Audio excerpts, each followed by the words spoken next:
இன்றைக்கி வந்துட்டு சோப்பு தான் மேக் பண்ணி காட்ட போகிறேன். சின்ன சின்ன டிப்ஸ் இருக்கும். ஆல்ரெடி நிறைய டிப்ஸ் வந்துட்டு உங்களுக்கு நான் சொல்லி கொடுத்துருக்கேன். அந்த வகையில் இது வந்துட்டு ஹைட்ரஸால் ஓகேங்களா. இது வந்து பார்த்திங்க அப்படின்னா ஜாஸ்மின் ஃப்ளவர் இருக்கு இல்லையா, மல்லிகைப்பூ, அதோட ஹைட்ரஸால் வந்துட்டு நான் கலெக்ட் பண்ணியிருக்கேன். வீட்லேயே தான் நான் கலெக்ட் பண்ணினேன். ஸோ எனக்கு வந்துட்டு காஸ்ட் வைஸ் பார்த்திங்க அப்படின்னா, ரேட் வைஸ் பார்த்திங்கன்னா ரொம்ப அஃபோர்டபுளாக இருக்குது. இதே நீங்கள் வாங்கி பண்ணுறீங்கன்னா ரேட் அதிகமாக இருக்கிற மாதிரி இருக்கும். நான் வந்துட்டு ஃபஸ்ட்டே கொஞ்சம் ரெடி பண்ணி ஃப்ரீஸ் பண்ணி வச்சுருக்கேன். இந்த இதை வச்சு ஜாஸ்மின் ஹைட்ரோசால் இதை வச்சு நான் வந்துட்டு சோப்ஸ் இன்றைக்கி சார்கோல் சோப்ஸ் வந்து பண்ண போகிறேன். உங்களுக்கு நான் காட்டுறேன். அதே மாதிரி ஸ்க்ரப்பிங் கண்டென்ட்டோடு செய்யலாமான்னு கேட்டிருந்தீங்க. ஸோ அதுவுமே இந்த வீடியோவில் கிளியர் பண்ணப்படும் உங்களுக்கு. ஓகேவா? ஸோ ஃபஸ்ட்டு நான் இந்த மாதிரி ஒரு பவுல் எடுத்திருக்கேன். இதை ஆல்ரெடி லிக்யூடாக இருக்கிறத இதில் ஊற்றி பார்த்தேன், வேறு ஒன்றும் இல்லை. இப்போ இதில் வந்துட்டு நான் தேவையான அளவு எனக்கு எவ்வளோ தேவையோ அவ்வளோத்துக்கு நான் வந்து க்யூப்ஸாவோ இல்லை அதில் இருக்கக்கூடிய அந்த ஹைட்ரஸால் வந்துட்டு நான் எடுத்துக்கிறேன்.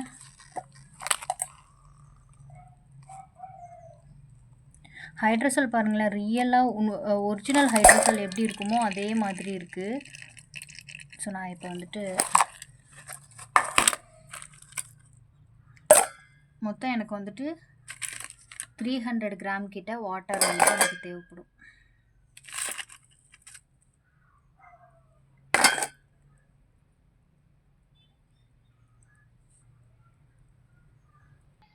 ஸோ நான் இப்போ வந்துட்டு 300 கிராமுக்கு வாட்டர் கண்டென்ட் எடுத்து வச்சுருக்கேன். அண்ட் இதில் வந்து பார்த்திங்க அப்படின்னா எனக்கு காஸ்டிக் சோடா வந்துட்டு பார்த்திங்க அப்படின்னா தேவைப்படுது. ஸோ அதையுமே இதில் ஆட் பண்ணிக்கிறேன். ஆட் பண்ணிவிட்டு நான் உங்களுக்கு காட்டுறேன். ஓகேங்களா? இப்போ நான் வந்துட்டு கொஞ்சம் காஸ்டிக் சோடா வந்து சேர்த்துருக்கேன். உங்களுக்கு இங்கே தெரியுதா, அந்த கலர் வந்து சேஞ்ச் ஆகுது காஸ்டிக் சோடா சேர்த்தோன்னா. இது வந்து சில்லுன்னு தான் இருக்குது. இதுக்கு நம்ம ஐஸ் க்யூப்ஸாக எதுக்கு எடுக்கிறோம் அப்படின்னா, அந்த நம்ம ஹீட்டோட ஆயில்ஸில் போர் பண்ணக்கூடாது. அது ஒன்றுக்காக மட்டும்தான். அதே மாதிரி இந்த ஹீட்டு, அதாவது ஜில்லுன்னு இந்த மாதிரி ஃப்ரீஸ் பண்ணி நம்ம வந்துட்டு சோப் செய்கிறோன்னா இதில் இருக்கக்கூடிய அந்த நேச்சுராலிட்டி அப்படியே இருக்கும். ஹீட் ஆகுறதுனால அதோட தன்மை போயிடும் அப்படின்ற மாதிரி ஒரு சில மித்து இருக்குது இல்லையா. இங்கே பாருங்கள், இங்கே இது ஜில்லுன்னு தான் இருக்குது, ஆனால் ரியாக்ஷன் நடக்குது, கலர் சேஞ்ச் ஆகுதா. இது ஒயிட் கலரில் இருந்தது இந்த மாதிரி இதுலேயே உங்களுக்கு சேஞ்ச் ஆகுறது தெரியுதா? இவ்வளோ தான். இது வந்து அந்த ஹீட்டர் பேலன்ஸாக வச்சுக்கிறதுக்கு நம்ம ஆயில்ஸில் ஆட் பண்ணுறதுக்கு மட்டும்தான். ஃப்ரீஸ் பண்ணால் அதோட நேச்சுரல் அப்படியே இருக்கும் அப்படின்றது கிடையாது. நீங்கள் ஃப்ரீஸ் பண்ணி செஞ்சாலும் அதோட நேச்சுராலிட்டி, அதோட அங்கே ரியாக்ஷன் நடக்கிறதுனால அதோட தன்மை போயிடும். அதனால தான் நீங்கள் லிக்யூட் கண்டென்ட் எவ்வளோ தேவையோ, அதாவது வாட்டர் கண்டென்ட் எவ்வளோ தேவையோ பாதி பாதியாக பிரித்து செய்யுங்க அப்படின்றது நான் சொல்கிறது. அதனால தான் உங்களோட சோப்ஸுக்கு கூட பெனிஃபிட் இல்லாமல் போகும். நான் இதை காட்டுறதுக்கு தான் இது பண்ணேன். இங்கே காஸ்டிக் சோடா இந்த இடத்துல ஆட் பண்ணியிருக்கேன். இங்கே கொஞ்சம் மெதுவாக இங்கே மட்டும் டார்க் ஆகுதா, இங்கே இப்போதைக்கு நடந்துகிட்ருக்கு. இங்கேயே நீங்கள் பாருங்கள், இங்கே கலர் சேஞ்ச் ஆகுதா, இதுதான். ஸோ நான் ஆட் பண்ணிவிட்டு காட்டுறேன். ஸோ இப்போ வந்துட்டு பாருங்கள், ஒயிட் கலரில் இருந்தது, அதோட ரியாக்ஷன் நடந்தது வந்துட்டு எல்லோ கலராக மாறுது. ஓகேங்களா? ஹீட் வந்து இருக்கான்னு பார்த்தீங்கன்னா சுத்தமாக இல்லை ஹீட்டு, ஆனால் அங்கே கெமிக்கல் ரியாக்ஷன் நடக்குது. இதை மட்டும் நீங்கள் புரிஞ்சுக்கோங்க. ஃப்ரீஸ் பண்ணி செஞ்சோன்னா அதோட நேச்சுரலிட்டி போயிடும்னு.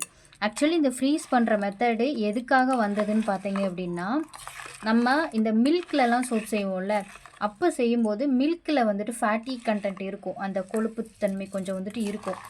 அப்படி இருக்கும்போது நம்ம இது வந்துட்டு சூடாக இருக்கும்போது ஆட் பண்ணோன்னா தனித்தனியாக பிரிஞ்சிடும், ஒரு மாதிரி திரைய ஆரம்பிக்கும். அதே தான் சூடாக இருக்கும்போது நம்ம ஆயில்ஸில் ஆட் பண்ணாலுமே திரையும் ஒரு மாதிரி. அது நீங்கள் ஆட் பண்ணியிருக்கு பார்த்தீங்கன்னா உங்களுக்கு தெரியும். ஸோ அந்த மாதிரி திரையக்கூடாதுன்றதுக்காக தான் ஹீட்டோடு நம்ம ஆட் பண்ணக்கூடாதுன்னு சொல்கிறது. மற்றபடி ஃப்ரீஸ் பண்ணிட்டோம் அப்படின்னா நம்மளுக்கு வந்து பார்த்திங்க அப்படின்னா நேச்சுரலாக இருக்கும் அப்படின்றது அது கிடையாது. அதனால தான் நான் சொல்கிறேன் தனித்தனியாக பிரித்து பண்ணிக்கோங்க. ஸோ இப்போ இது வந்து நல்லா டிசால்வ் ஆகணும், அது வரைக்கும் நம்ம வந்துட்டு வெயிட் பண்ணலாம். இது வந்து ஹைட்ரஸெல்லாம் எடுத்ததுனால இது கொஞ்சம் நல்ல திக்கான ஒரு கன்சிஸ்டன்சியில் கிடைக்கிது. நான் இன்றைக்கி சார்கோல் சோப் செய்ய போகிறதுனால இதிலையே கொஞ்சம் சார்கோல் பவுடர் ஆட் பண்ணுறேன். ஏன்றதை நான் சொல்கிறேன், உங்களுக்கு ஆட் பண்ணி காட்டுறேன்.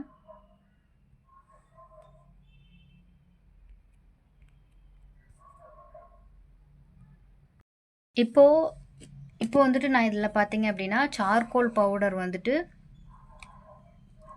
1 kgக்கு மேலே சோப் செய்ய போகிறேன்.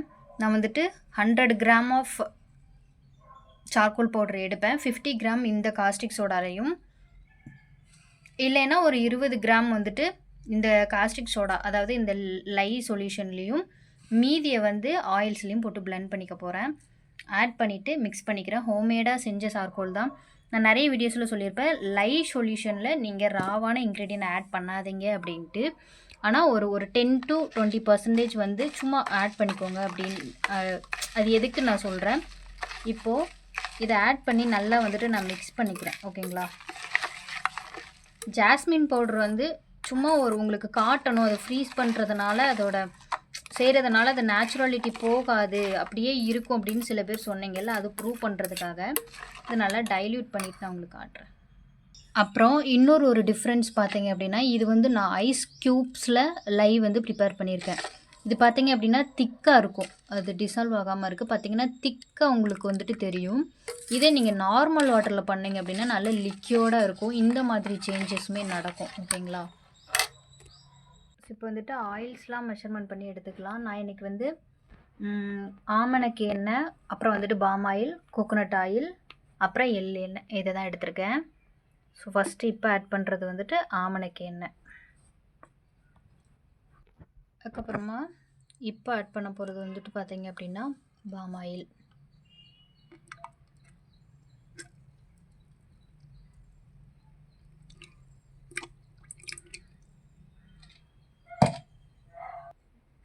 இதில் வந்து நல்லெண்ணெயும் ஆட் பண்ணிட்டேன். இப்போ வந்துட்டு கோகோனட் ஆயிலும் ஆட் பண்ண போகிறேன்.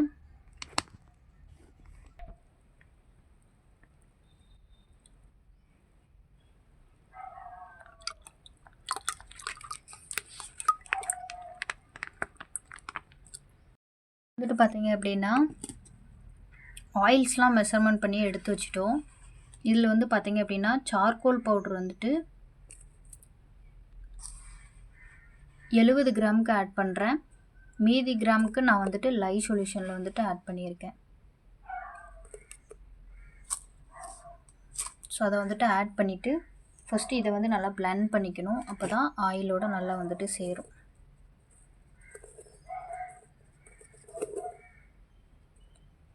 எனஃப். ஸோ இப்போ வந்து பார்த்தீங்க அப்படின்னா இதில் ஆட் பண்ணிட்டேன். இதை வந்துட்டு ஆயில்ஸ் சார்கோல் பவுடர் மட்டும்தான் இருக்குது, பிளெண்ட் பண்ணிக்கலாம். இப்போ வந்து எப்பயும் போல் ஜஸ்ட் மிக்ஸ் அண்ட் பிளெண்ட் பண்ணிக்கிறேன்.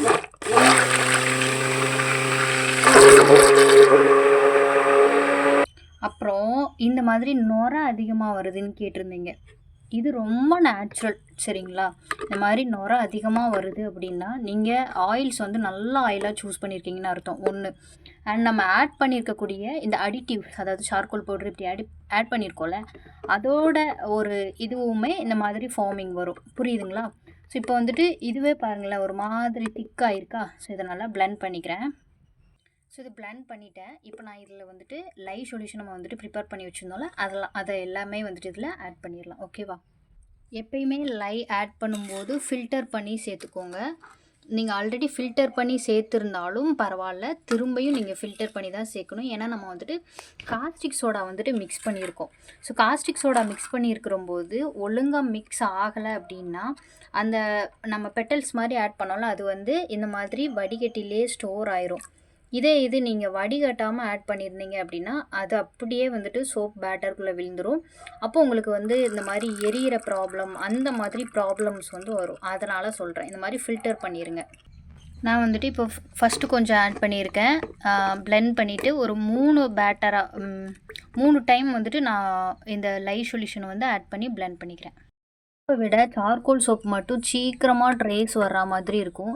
ஏன் அப்படின்னு பார்த்தீங்க அப்படின்னா இதில் சாம்பல் சத்து அதிகமாக இருக்கும். ஸோ அந்த இதை ஒரு ரீசனால் திக்காக வந்துட்டு ஆகும் டக்குன்னு. அதுக்குன்னு நீங்கள் ஒழுங்காக பிளெண்ட் பண்ணாமல் போர் பண்ணிடாதீங்க. பிளெண்டர் அதிகமாக போடாமல் இந்த மாதிரி மிக்ஸ் கொடுத்துக்கோங்க. இப்போது ஒரு 1/2 ட்ரேஸ் கிட்ட எனக்கு வந்துருச்சு. நான் இதில் ஃப்ராக்ரன்ஸ் ஆட் பண்ணிக்கிறேன்.